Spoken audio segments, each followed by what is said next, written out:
A cop, cost taxpayers millions, still on the job, decided to kill a black man for running a stop sign. Let's put it up. Young man, a Washington cop who allegedly killed a black man over running a stop sign, has now cost the city $21 million, but is still on the job. The city of Lakewood, Washington, has settled with the family of a 26-year-old black man shot 3 times by an officer who claimed he acted in self-defense. This is very sad. Joquin died May 1st, 2020, after Officer Michael Wiley pulled him over for running a stop sign, okay? The $8 million settlement was announced last week, concludes a federal civil rights lawsuit of Joquin's parents filed against the Wiley officer who claimed their son lunged for a gun on the floor of his vehicle.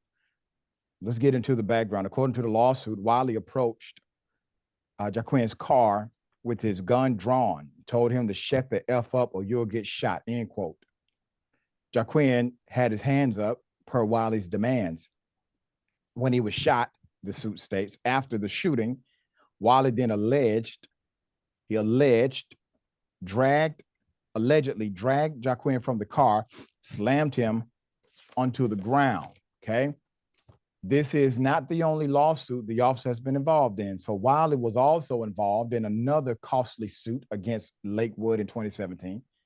He was one of 3 officers held liable by a jury for the death of another young black man, Leonard Thomas, for a record amount of $15.1 million. A post-trial settlement was reached in exchange for $13 million and a promise not to appeal.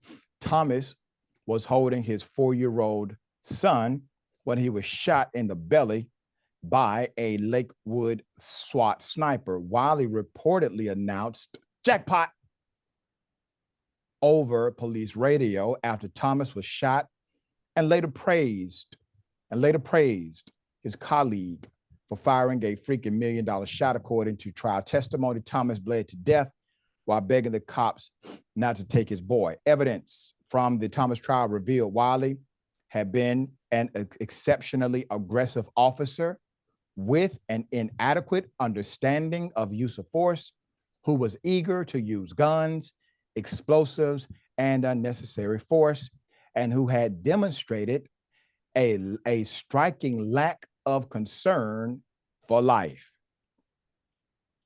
The family of Mr. Joquin's lawsuit alleged. Let's put up Wiley. There he is. Wiley remains an officer in their department. The Joquin suit stated Lakewood police unreasonably and recklessly continued to employ him even though the Thomas jury found he had violated the victim's civil rights. Dawn Courtner, Joquin's mother, said in a 2021 interview that she never believed Wilder's account. Quote, "I feel like it was overkill," Courtner said. "He took steps that should not have been taken. I feel like he was being overly aggressive, and I want him to be held accountable for what he did. He shouldn't get a pension and sit home and enjoy with his kids when we can't enjoy Said anymore.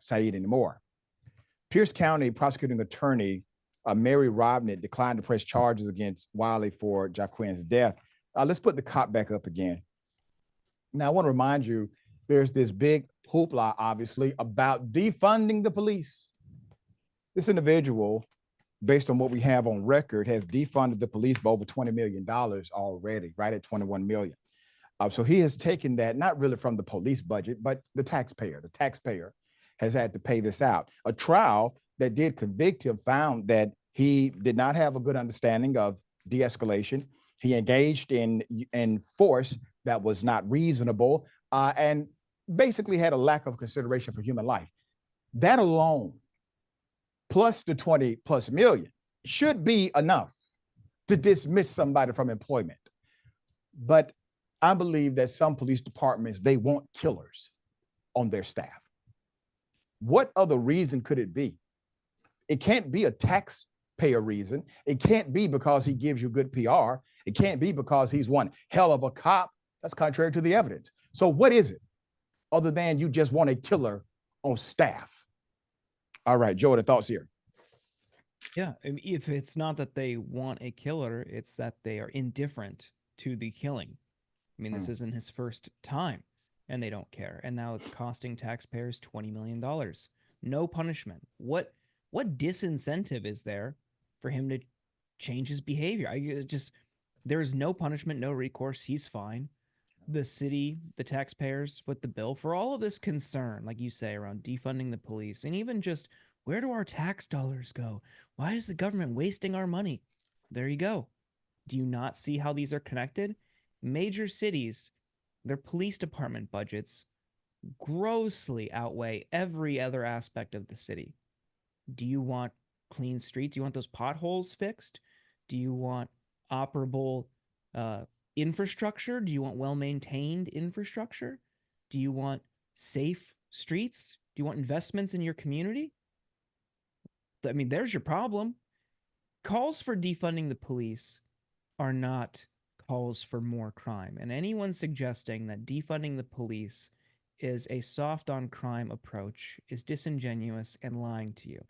Defunding the police is reallocating funding to overly funded police departments into other aspects of community and social infrastructure so that there may be a more diverse, thoughtful, and deliberate approach to many different aspects of behavior and society that in some cases could be criminal or illegal. We do not need people like this with guns showing up first with a happy trigger finger responding in some cases. This guy ran a stop sign. Why should he die? He shouldn't. And that person is not the best person to respond to that situation. And in our last story, Jordan Neely, if you have someone like that who is very clearly in need of help, of course, in that case, it was a vigilante, but in other instances, we've seen time and time again people having mental health episodes. Maybe a social worker, maybe some sort of department where first responders are trained to de escalate would be a better approach. Defunding the police is a call to reinvest funding and resources into departments like that that can help create a more equitable and peaceful and safe society. That's right. Well said. And always as a reminder, public safety is the goal. The goal is not policing. Policing is one methodology in the overall concept of public safety.